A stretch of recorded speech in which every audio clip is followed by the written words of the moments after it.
It's sometimes hilarious, sometimes disgusting to see and hear some of the foolishness that people say and do to try and hold on to the ghost of Test match cricket. The ICC is now considering a proposal to banish the toss from Test match cricket and give the first choice of batting or bowling directly to the visiting team. The claim is that home teams are winning too many Test matches because they are preparing the pitches to suit their bowlers. So with the giving of the toss to the visiting team, less setting up pitches will take place, so home advantage will be less of a factor in Test cricket. I never hear so much foolishness in my life.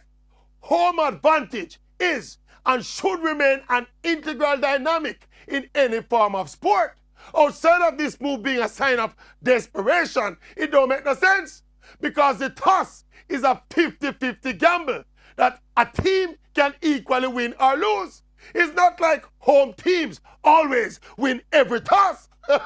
Invariably, in Test cricket, the better team over 5 days wins, whether them win the toss or them lose the toss. Plus, every team plays home and away. Every home team has the right to prepare their pitches to suit their strengths. When that home team becomes a visiting team, vice versa takes place, and it generally cancels out each other.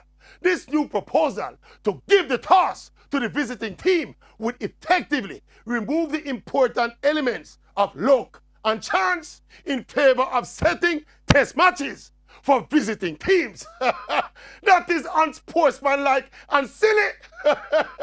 And then when you run Test cricket, no wonder Test match cricket is dead.